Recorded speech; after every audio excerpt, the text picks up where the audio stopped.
Welcome, everyone. I'm really excited to talk to my friend who has just published a book called Hormonal Intelligence. Her name is Dr. Olena Berezovska. So, Correct. is that correct? Yes, it's correct. So, any woman who's 30 and up, listen up because this is information you need. And I wish I had all this information when I was younger, but anyways, it's never too late to learn. Yeah, welcome again, Elena. Thank you. Thank you for inviting me. And, I'm very glad to share my knowledge with Great. everyone who is interested in seeing about hormone. I should say, by the way, to the audience that Elena is a doctor, researcher, obstetrician-gynecologist, and she's worked over 20 years at Mount Sinai Hospital in Toronto. And just for a global audience, by the way, this hospital is known for its excellence in genetic research, women and infant health, surgical oncology, gastrointestinal diseases, diabetes, critical care, cardiology. There's so much more if you want to look it up. Great. And I should also mention that Elena is currently the founder and CEO of Yeah. the International Academy of Healthy Life. Oh, I wish I was I was the CEO of Healthy Life, but maybe in another life.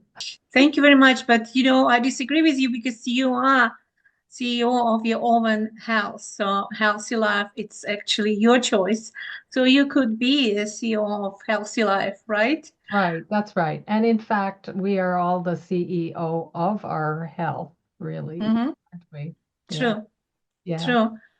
So, there's so much more I could say about Dr. Elena, but what I'm going to do is put all her stuff, information in the show notes so we can dive right in. So I want to know, Dr. Elena, what inspired you to write this book? I have to dig a little bit in the past because I'm not just a physician. I'm educator, lecturer, and by the way, just this morning I finished a podcast with BBC Ukraine. So I do a lot of like blogging and interviews, and my goal is to share my knowledge of medicine, any news, and I love evidence-based medicine. I'm very skeptical about many other things, but it's like normal to be a doctor and skeptical. But my point is like having such a huge amount of knowledge, I always would like to share. And I started when I just graduated in Ukraine. In 1990, I graduated the university there. And I became also not just a doctor, but a lecturer. And I kind of continue this educational process, sharing my knowledge. And why I started writing like books, mostly because I started getting a lot of questions from my readers, subscribers. Actually, when we got this social media, right? So we got these platforms. Of course, I couldn't miss the chance to share more knowledge. And then I realized like I repeat the same because I'm getting a lot of the same questions. So I decided to put everything in books. And the first books were about pregnancy, about preparation for pregnancy. And my first book actually was the only one in the world called Preparation for Pregnancy. It's like, nobody wrote about this so seriously. And it was in 2011 when I published this book. And step by step, I became known, and then my books were published by Russian and Ukrainian publishing houses, and translated in Ukrainian, and it was in Russian and translated in Ukrainian, and then became popular in Europe. So this is how I became like known writer and publisher, and also author of bestsellers. And when I was sitting in a publishing house and discussing the future plans, because my one of my books was published, And actually, the editor said, I would like you to write a book about hormones because there was so much misleading, untrue, false information about hormones. Hmm. And you can make money on hormones, selling hormones, right? Hmm. But it has to be clear when the hormones your friends and you need hormones, or when actually you can damage your body even more, because hormones are serious, like serious substances. That's why I was surprised, but I knew that many books were coming out about the hormones, and I said, okay, I'm going to write my true book. So I wrote in Russian first, and actually it was this book, and it calls It's Everything Hormones. Hmm. But it became bestseller right away, and then I translated in Ukrainian and English. So in English, you have Hormonal Intelligence, even updated, like Hmm. much better. And this is how it's continuous. It's not like started, it's continuous, because next book I'm planning to write about menopause, because I'm in menopause, and many my subscribers and readers came to the point when they have menopause, and many more plans, like, I'm not stopping, I'm progressing, let's say this way, always like creative, creating. And back to hormones, it's a serious book and it's serious knowledge, because I want to share not just something simple like, oh, yeah, you need to have hormones because you want to look young. And I'm 60 years old, and sometimes people like say you look much younger. It's okay, Hmm. Well, but it's take it. not because I'm taking any hormones, or I mean, like doing something to fight with my aging process or whatever. And that's why I wanted people to know what actually hormones are. What are hormones in case people don't have a clear picture of what they are? It's a very interesting question, because the hormones, it's actually messengers, like how hormones work. They're messengers. They pushing the button when we need to produce more other substances. We need, like, with pushing the button when we need to function better or suppress actually the function. That's why there are different hormones, and they could be working as in pairs, or they can be working separately. And all of them have different origin, but also there are hormones like brothers and sisters, and they even kind of like help each other. But also there are hormones that really independent, and sometimes we even don't understand everything about them. So Hmm. we have approximately 50 substances with hormonal activity, like we say, and not all of them we call hormones, but it's very difficult to diminish the difference between hormonal activity and hormones like themselves. That's why we usually say substances with hormonal activity. That's why hormones, they do not react with tissue or cells itself. They usually react with receptors, nerve receptors, and then the nerve receptors send the signal when actually they start working differently. Okay, maybe you can give the listeners an idea of, say, the range of hormones for women that you're talking about. The specificity of hormones that they are produced by endocrinal organs. So they should be produced and stored somewhere else, right? So Okay. this is the difference between any vitamins, any other chemical substances. And they released by body when it's necessary, in a proportion when it's necessary. So for example, your thyroid gland can produce quite a lot of hormones, but it doesn't mean that all this hormone will go directly into your body. By signals, they are released and sending messages to those organs they affect the most. Like when we're talking about women, it's gonadotropins. It means gonads, it's ovary and testis. And that when gonadotropin is affecting the function of our ovaries. So when we have some problem with ovaries, then hypophysis should send these messages, gonadotropins, and start stimulating work of our ovaries. So And then ovaries what produce hormones? estrogens. Yeah. Yes. So what You see, exact hormones are we talking about? gonadotropins, we have follicle stimulating hormone, Mhm. FSH. and we have LH, lutotropin or lutein-stimulating hormones. And also, this is two main that affect our ovaries. We're not talking about men, but also they affect men. So they actually like some spices, that push our ovaries to work better or suppress the ovaries, depends on the level, right? Mhm. And when we in reproductive age, so we have ovary that has two main functions. The first function is hormonal, of course, because it's some way gland, like follicles, these little follicles produce a lot of estrogen. Actually, it's very interesting. Not everyone knows that, first of all, we produce progesterone, like follicles produce progesterone, which is transformed into testosterone. And then through a specific chemical reaction, it becomes estrogen. And Mhm. in our body, we have more testosterone than estrogen. But comparing to men, it's different proportion. That's why we are different, right? We not become men or whatever. So, and it's interesting. And that's why we get in the signal and the follicles start growing and producing more estrogen. That's why we have ovulation.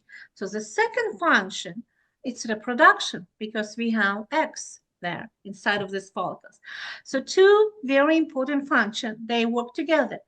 But what happens when we stop being in reproductive age? Like we stop having babies. You see, we have so many follicles that we're still producing estrogens. Yep. Even being like 60, 70, 80, 90, we're still producing estrogens. Not so much like in reproductive age, but our body thinks enough for us. It's enough for us. That's why, like, you finish with reproduction, with making and delivering babies. So now it's time just to be a woman in aging, like aging woman, and that's all. And that's interesting because again, it's all stages of our life, and we should understand that this is stages are reflected through our function and hormonal function. It's ever forever. It's never stops. So speaking of stages of our lives, I know a lot of my young friends really want to know about perimenopause. So what exactly is perimenopause? What are the symptoms that they can look for to see whether they are in a perimenopause? Maybe you can expand on that a little bit.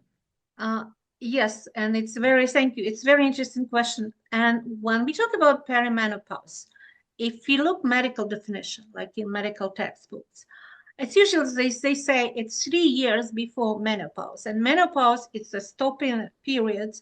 And then you have 1 year of kind of transition. And if there is no during 1 year any periods, then we call it menopause, right?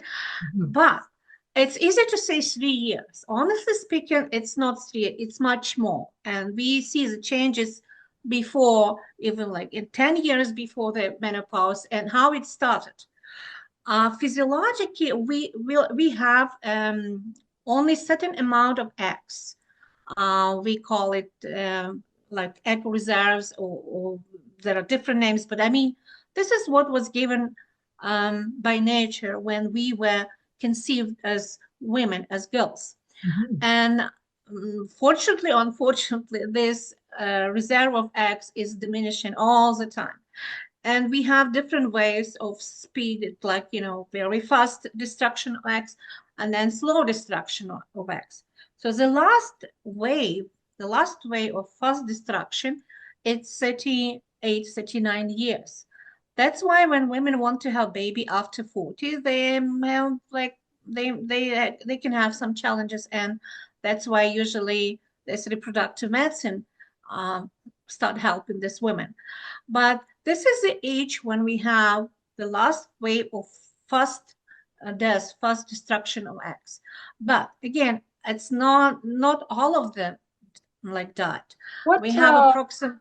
At what age does this perimenopause start on average for? Usually they say, because we call premature menopause before 40 years.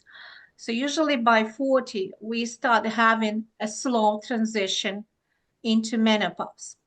And if you look at the age of women, how we became older, getting into menopause during even last century. So in 19th century, the beginning of 19th, actually 20th century, 1905, 1910, the majority of women had menopause by 38, 39, but they have a lot of delivery, right? They had like 10, 12, 15 babies, sometimes more pregnancies, right? And that's why they lived even less. That's why we don't know exactly what was the average age of menopause 100 years ago, but according to records we have, it was around 40 years old. That's why 40 was a limit when we saying about premature menopause, and then 40 and older, it's actually normal menopause, which is, sounds kind of weird because at 40 years we're still young. We're not like before. We're not like my grandmothers. Come on, Right. yes, and even at 60 we don't feel like very That's old. okay. So that's why the changes we seen and a fluctuation of some hormones, especially FSH and LH and estrogen level and even progesterone level, it starts slowly changing like after 40. But again, it's a very slow process and sometimes can take like 10 years, because now what we have, the average age of menopause is 50 to 54 years old, which is a huge difference. So the nature or God gave us quite a lot of time. When we don't have baby, it's not easy to have baby. Let's say this way, we might have 50, but I mean it's not easy. But when we don't have natural like the natural way, easy way to like babies, and also we're still active, we still like have some periods. Mhm. Our ovulation, like egg maturation, is much slower, not in every not every month. But then around 50 to 54, we have like its average age. We have menopause.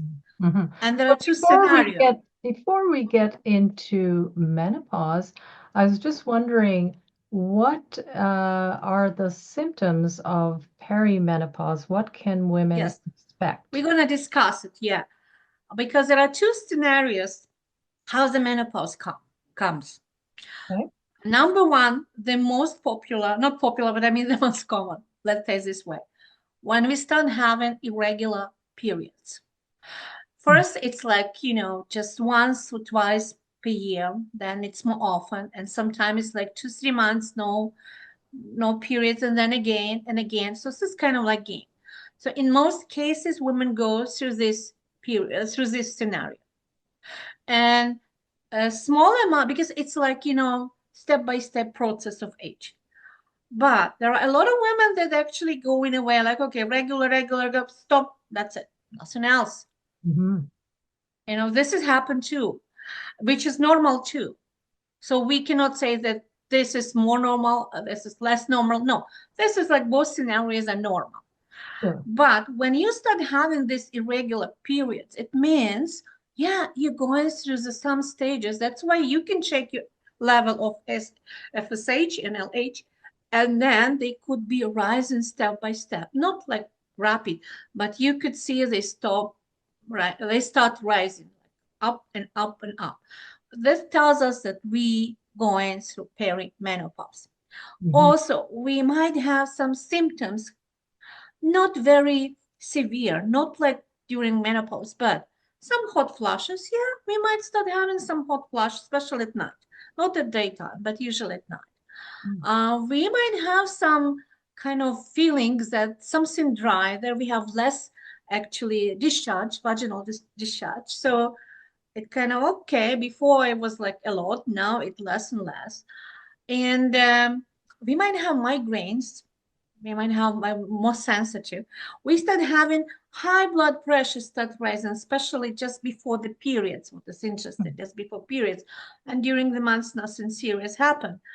And we actually might have some metabolic changes like our sugars start increasing from time to time.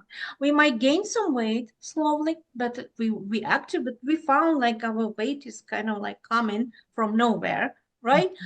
We might have some disturbance in the sleep. We could be more depressed, Mm. more sensitive emotionally, crying more. This is all kind of symptoms, or let's say signs, because I don't want to call it symptoms, but it could all tell us that we're going through the process of aging, and it might be premenopause, even even if we look not from medical point of view, just 3 years before menopause. But I mean, this is what happening. Is that And then because that there's a gradual decline of the estrogen, it's progesterone, it's it's testosterone? not just about estrogen, progesterone. Actually, the estrogen is declining, I would say, more, but progesterone also declining. But we found that the gap, not even gap, but let's say proportion between estrogen and progesterone. There are two main hormones, and progesterone is not female hormones. It's actually like hormone. It's matrix of female and male hormones. Yeah. But this proportion, and also now we add in testosterone. I actually was listening to interview one known a physician that actually learns, like studies testosterone, that we should look at proportion of estrogen, testosterone, and progesterone. So, but let's leave testosterone aside. And when we look at this proportion, so the gap between estrogen and progesterone is changing, Mhm. and actually changing in a way, like bigger way. So we have lower level of progesterone, but also lower level of estrogen, but the gap is a proportion is changing. And it can be all this kind of signs related to this, but also there is growth hormones. Well, all like growth hormones are declining. So that's like natural too in men as well. But Mhm. also, I want to point at thyroid gland, because thyroid gland in women as like we have more diminished function of thyroid. That's why we have hypothyroid conditions Mhm. when we start aging. And Mhm. that's why it's very important to check a thyroid function as well. So Yeah. we have some changes during our puberty, like, when we start kind of sexually development and growing. And also we have the same problem with uh, diminishing thyroid function when we start getting into menopause. And it could be very, like, the only one sign when we start having this hypothyroid condition, that wait a second, you have to kind of like pay attention to this, Mhm. because all other organs depend on thyroid, and Right. that's also hormone, thyroid hormone, right? That's why we have to check the TSH level, Mhm. because it could be a sign that we kind of like aging, but not in a good way if we have problem with thyroid. Mhm. Mhm. And so, okay, so we talked a little bit about perimenopause, and Mhm. so, and what are clearly you lose your periods. That's a clear sign, right, Yeah. of menopause. Any other symptoms, signs? Actually, it's interesting because we start having more grow like this growth of this different types of tumors and lesions and cysts when we don't want it in our body. Hmm. Uh, Usually by age of 40, 60% of women have fibroids. 60% of women have fibroids in Wow. uterus.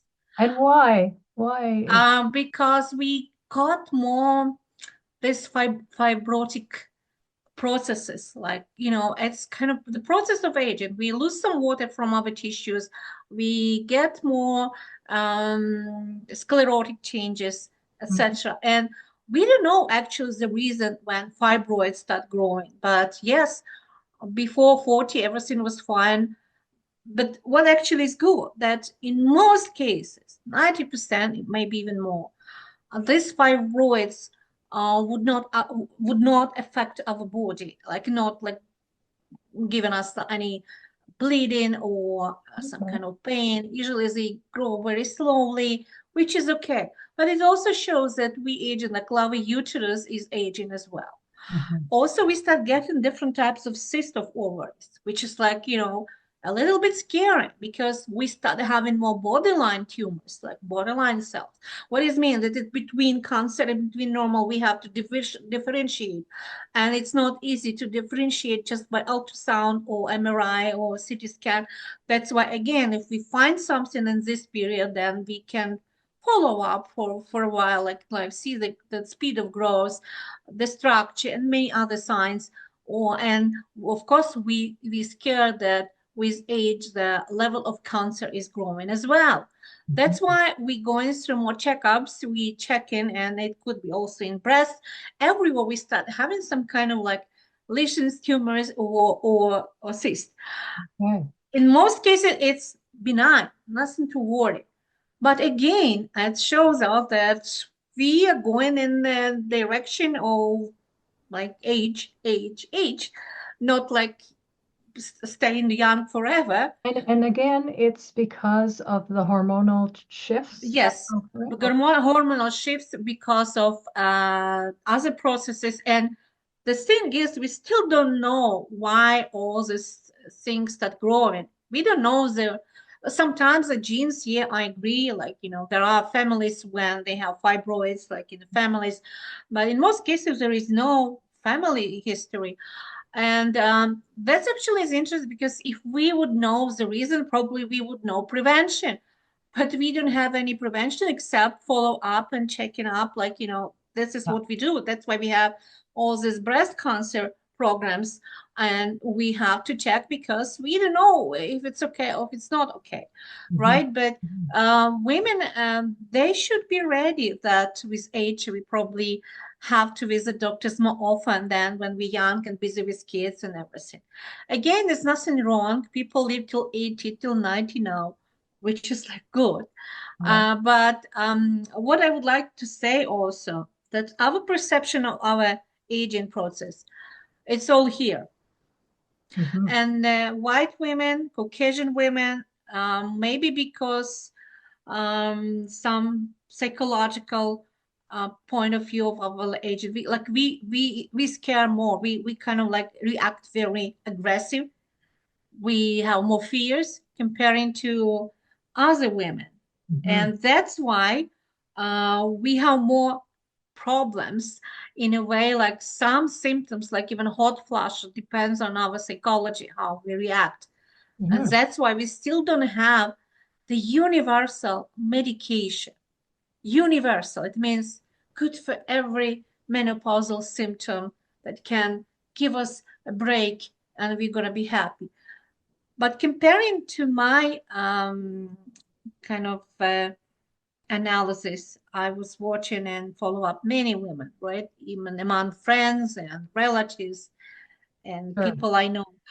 I found that when women accept the process of aging as a normal one, Yes. and of course you can use makeup, look better, it's okay. But I mean, you have to understand that we're getting older. So if we accept it as a normal physiological process Yeah. and we don't scare, like, we just like, oh my goodness, I'm gonna leave, I'm stop being a woman, I lose my femininity. Like, if we stop reacting like that, Mhm. all this transition into menopause would be much easier and healthier and happier Sounds right. than when we pay too much negative attention. Mhm. Mhm. And it's actually proven by many clinical studies that here, how we react, this is what we have. Of course, there are exceptions when it doesn't matter how you feel or react. You might have some symptoms, but again, your treatment depends on your perception of the situation. That's true. And so in various other countries where aging is looked upon as something very natural and there's a general acceptance of the fact that everybody's aging and it's actually revered, instead of the way it's looked at in the Western world, where it's like, oh no, we're aging, Yes. fix something or do something. Uh, It's yeah, like I do like the expression to fight with. Like we fighting, we have to fight with this. We have that's to right. fight with menopause. We have to fight with aging, Right, like anti-aging. It's like, you know, we age and we cannot be anti us. right, You know what I mean? It's us who aging. That's why you cannot say, I don't like this word anti-aging because it's just lies. We cannot stop the aging process. But again, if you're unhappy every day because we aging, we'll be aging faster. hmm That's why the main key is just enjoy your life the way you are and enjoy, like, you know, if whenever you can help yourself, you'll find a way to help yourself. But whenever you need medication, yeah, okay, you will have medication. But it's important to understand that aging, it's our privilege. It's not something that, like, you know, we have to be scared of, because it's interesting when our pets are getting older, like our dogs and cats. hmm How often do we go to the doctor, to the vet, and beg them to make them younger or use something like, you know, to stop this aging? We accept the aging of our pets kind of like normal process. But right. when it comes to us, hmm we kind of like screaming we need to do something, which is not right. We can do a lot, like exercise, healthy eating, like healthy habits, Sure. stop these bad Good habits, sleep. Yes, good sleep. a good sleep, exactly, working with your stress, like some anti-stress program or whatever. And there are so many, like meditation, relaxation, you name it, right? Sure. So there Absolutely. are so many ways to improve your health and accept some even diseases we face in are not extremely negative, but with some solution, how we can help our body to heal, how we can help our body to be healthier and live till 80, 90, 100, whatever you plan. Mhm. And that's important. And because the medicine goes ahead, we also, medicine is like always in a process of progressing and never stops. Even I compare what we had 30 years ago and what we have now, it's a huge difference. So when we understand that the cure could be found and we can have better, healthy life, um, it's okay. It's okay. I mean, just like we need to we need to appreciate that we have aging, because if we die premature, let's say people were dying like 40 to 50 before the second war, we have this whole statistic. Yes. Well, people say, okay, it's normal, 45, 50, it's an old person, come on, it's like, you know, grandma. hmm Now we just at 40, many of women start planning a pregnancy and having children, right? So what are you talking about? Just like my life is starting at 40. And that's true, because everything changed. And when I even see how, like when people die now at this average age, like we have privilege to live after 60, after 70, after 80. That's why there is no need to think that something wrong with us, because our body, we should understand, we are guests in our body. Our body has automatic program to survive. hmm We don't think how we breathe, right? You don't think of, "Oh, I have to inhale and then exhale," right? You just like, we talking, we breathing, right? Right. You don't think why your heart is beating. Yep. And if you go to sleep, do you think I'm gonna be awake next morning or my heart stop beating? Of course not, because you trust your body. When you walk, you trust your legs, you trust your arms, right? Whatever you grab something, you don't think how I'm gonna take a cup of coffee and have, like, you know, this coffee, because we trust our muscles, we trust all this automatic system we have controlled by our brain. hmm And that's why the process of aging also controlled by our brain. Yes. And we just like need to appreciate it and say, okay, I'm not gonna destroy all these programs because I want to change everything and live forever. Now, everything you're saying is making me think about another question, which is some women do not have all kinds of symptoms. and others have really bad times with all of this hormonal change. And is it because you're talking about it's how you think about it? Because, or is it something else? Partially, it might be your thinking, your perception of the situation, your stress situation, partially. But again, we have menopause like pathological process as well. That's why we're talking about menopausal symptoms. Symptoms it belongs to medicine, to disease. Mhm. But again, we were looking for so many different substances and so many different treatments, like methods of treatments, to um, improve this situation, to let women have happy and healthy menopause. And we found that even hormones, they do not work like 100%. For example, menopausal replacement therapy, or actually they call menopausal hormonal therapy, and before we were calling replacement hormonal therapy, right? Hormonal It changed. Now replacement. they call menopausal hormonal Okay. therapy. Yeah. So it actually doesn't the therapy doesn't work 100%. Mhm. You can diminish, you can actually lower your let's say hot flushes by 60% only. So not everyone will get relief. Okay. Also the same about the dryness of vagina and a genital area, let's say, is this like in common. And the same with osteoporosis. We have women they have this acute osteoporosis, and it doesn't depend on hormones only. It's just like genetic. We don't know in all reasons. So that's my point is that yes, it helps, but not 100%. That's why we're still looking. We're still looking for solution. And for some women, relief could be even some herbs, even like a contrast shower. Yeah, it works for some women, especially with hot flashes.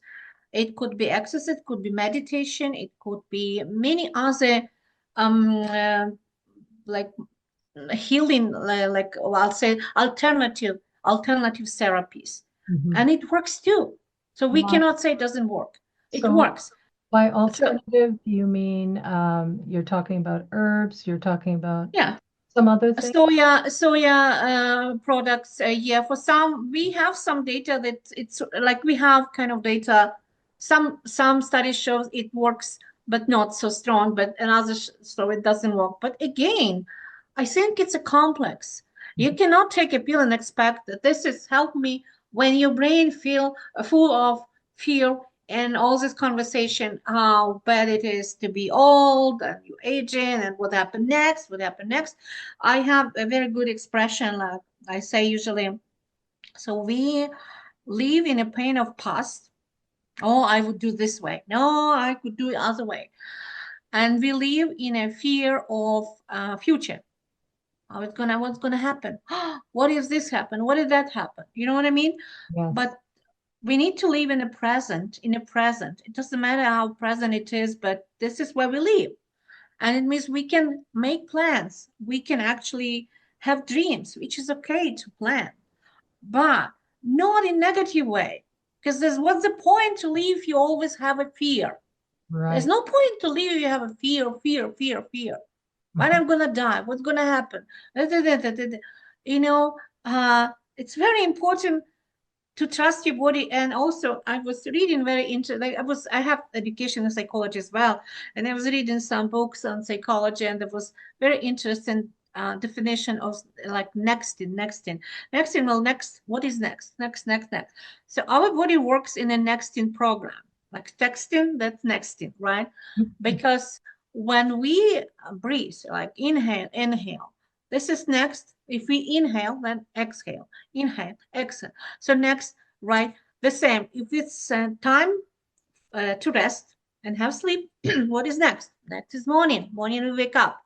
So we have a lot of like next in programs for the short period of future, but also for the longer period of future, because the body doesn't want to kill itself in 2 months or 1 month because the body decided to do this. Mhm. right? So, I mean, we should trust our body. That's why if we trust that some processes are just like temporary, not permanent, and sometimes could be unpleasant, but again, it could be solution, then we work together with our body.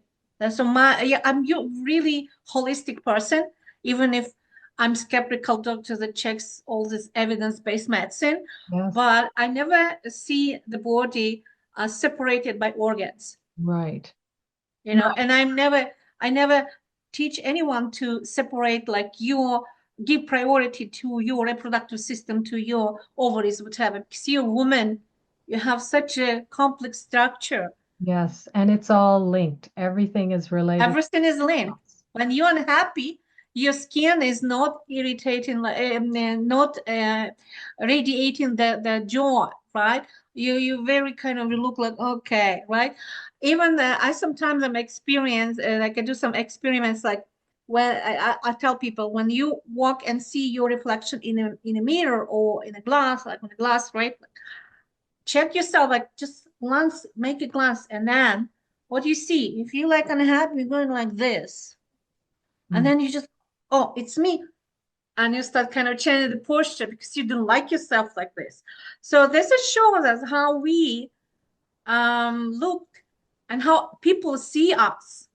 So we can say this person is sick because always like gloomy, unhappy, and we can say this person is very nice, it's such a pleasant person, it's like and then we'll take something, this positive energy, we start laughing.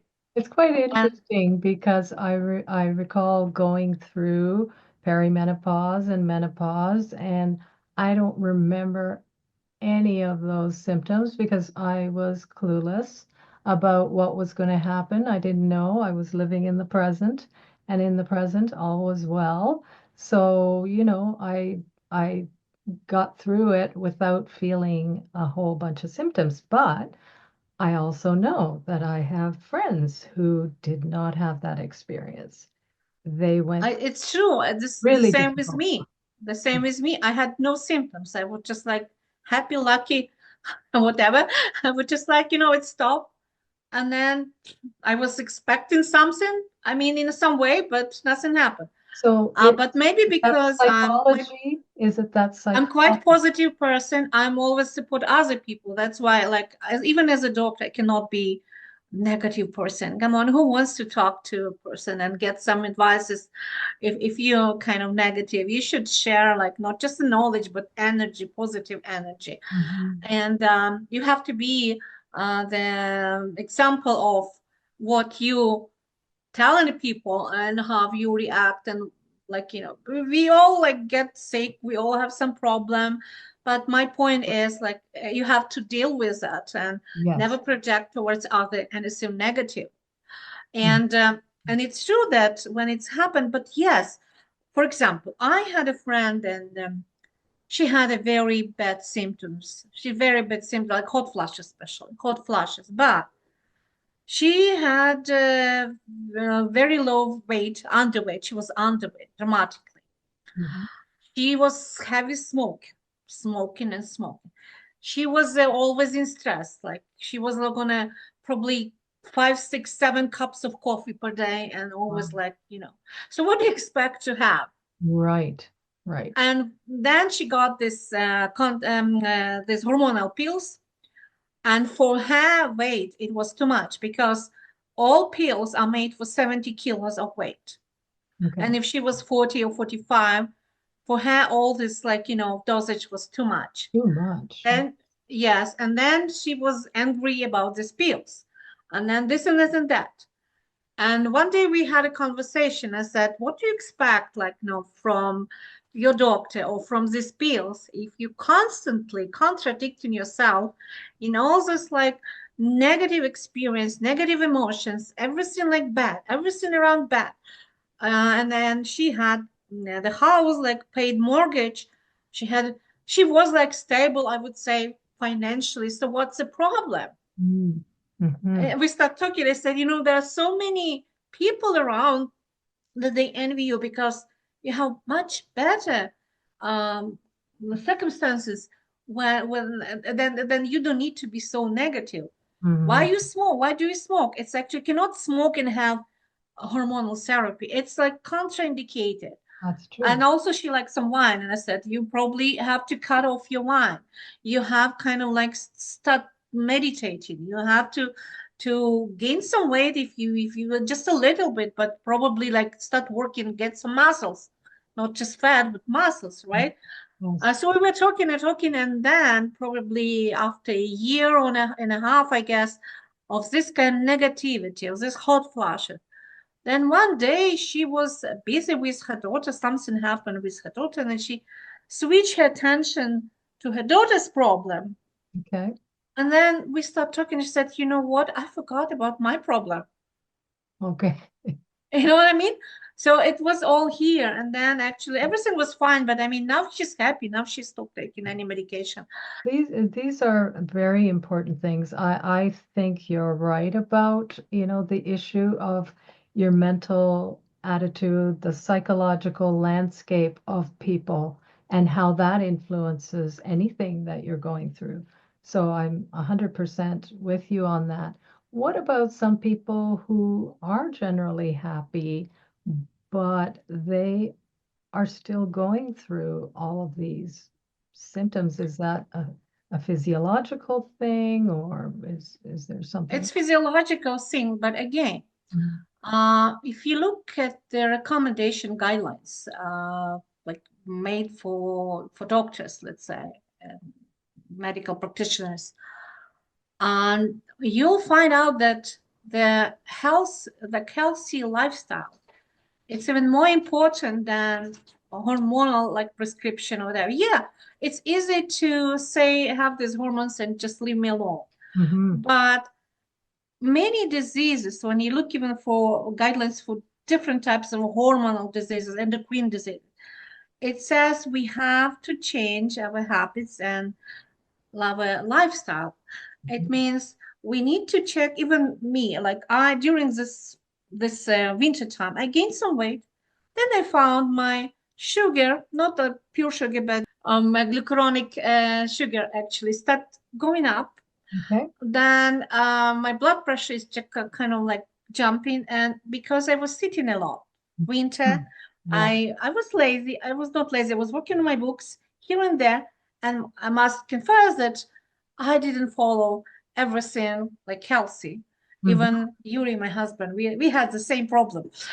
And then after that, like we were talking with my physician, family physician, and she said, as a doctor, you know what you have to do, right? I said, yeah, I need to lose weight.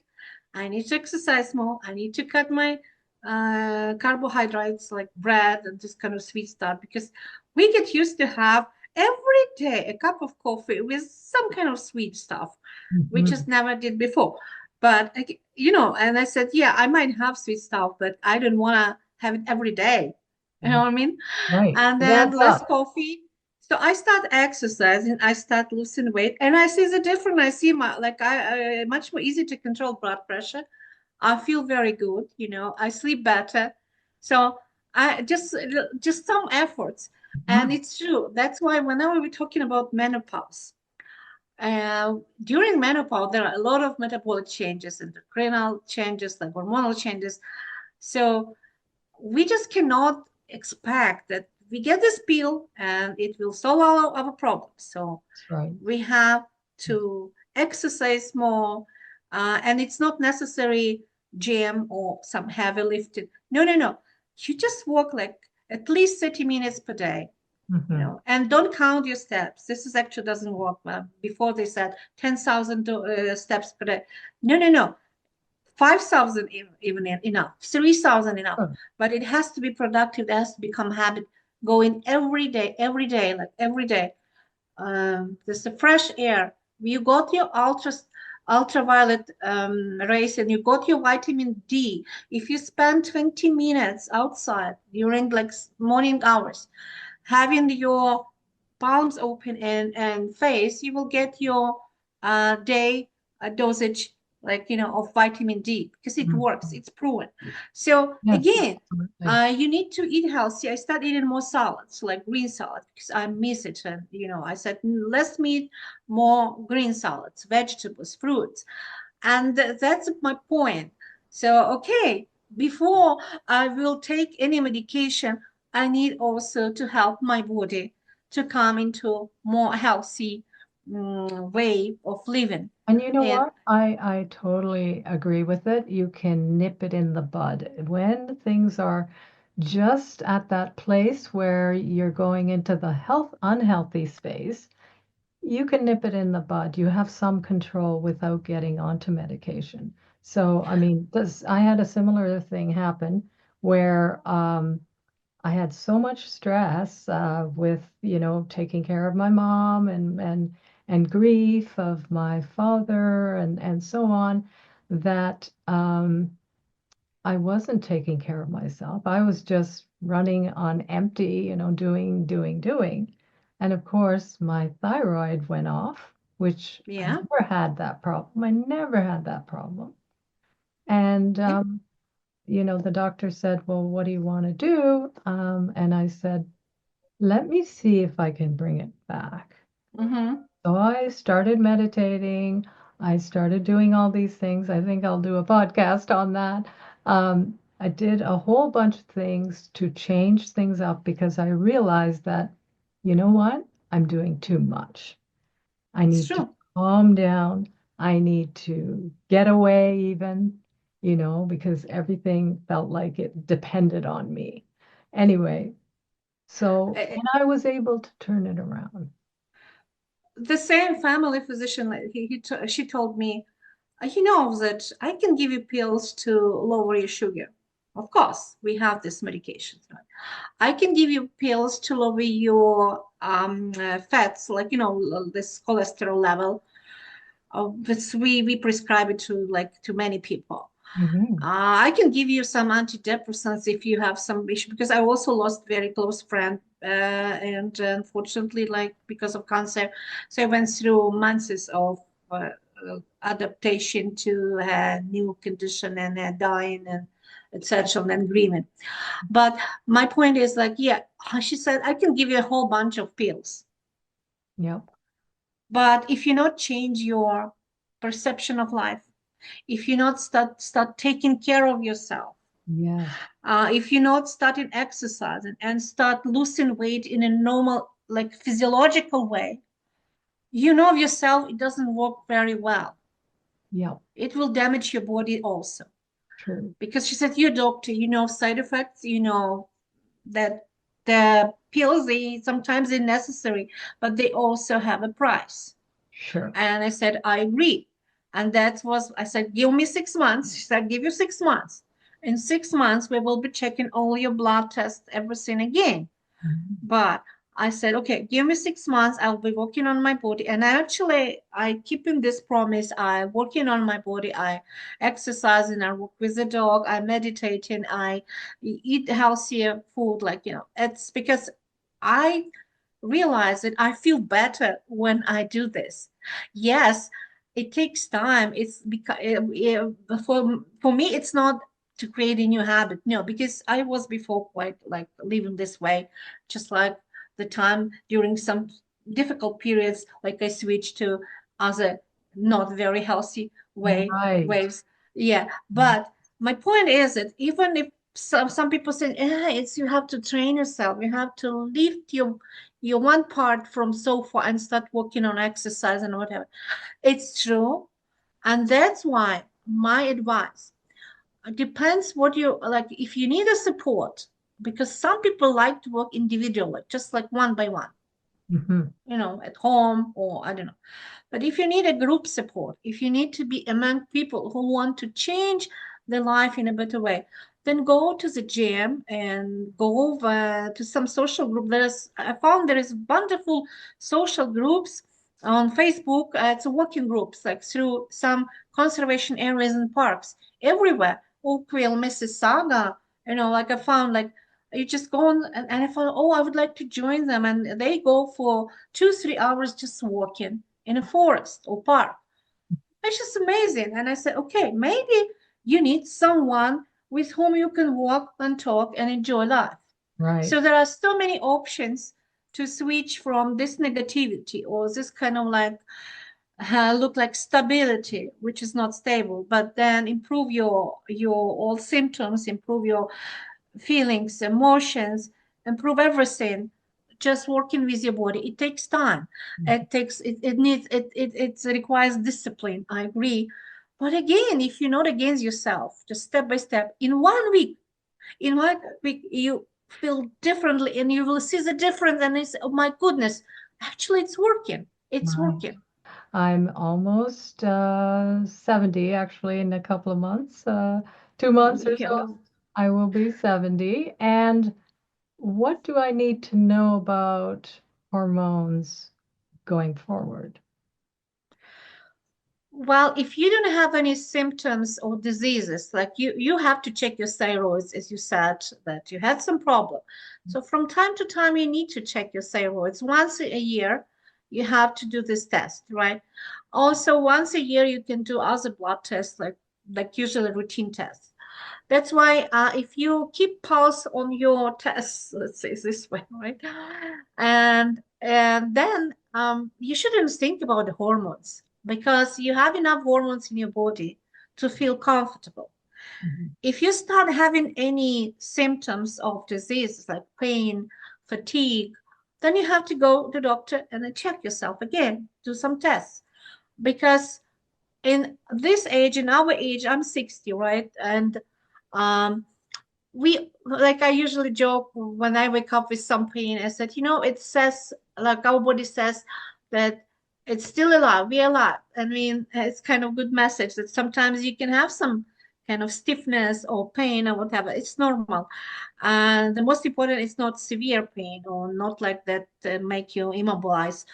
And that's why if you don't have any severe kind of like symptoms, just relax, enjoy, and just like do follow-ups Mhm. by as your age required, just all these follow-ups, and that's all. That's enough. If you need help, yeah, you might get some hormonal treatment, but mostly, as I said, it's thyroid problem quite often, and Mhm. hardly we use some other, like especially when it's like stable menopause, it's already like 3 years after a period stop. We usually don't need any hormonal treatment. It's only a small percentage of women that they might have this menopausal symptoms by age 65, but this is like less than 1%. Yeah, then we have to deal with that. But if we don't have, just relax, enjoy your life. Enjoy whatever you like, you can do. And my friend, she lived with the cancer for 18 years. I mean, after operation, um, and even having the fourth stage, she decided to become a pilot, and she went through the piloting lessons and got a license. Wow. She died at 74 years old. She died, but I mean, she never stopped living Living. life. Yeah, Yeah, that's good. and she enjoyed her life. And she said, like, I can move. I feel okay.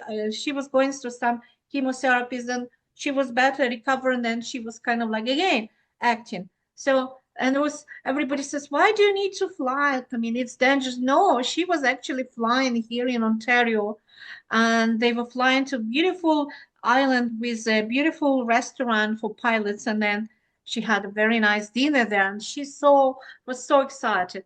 And I said, this is a life. It should be this way. And in spite of everything, that's the message. Enjoy your life, live your life. I think that's a great message, Elena, and I really, really appreciate you coming and sharing your experience to the audience. I just want to say that if you want to know more about hormonal health, please look into her book called Hormonal Intelligence. So thank you so much for enlightening us on hormones. Thank you for bringing this very important, interesting subject. Because yes, this is what women, not just women, I think men, we all have to know. to have better future, better life. Yes. So thanks again. Okay. Thank Bye you. now. Bye. Take care.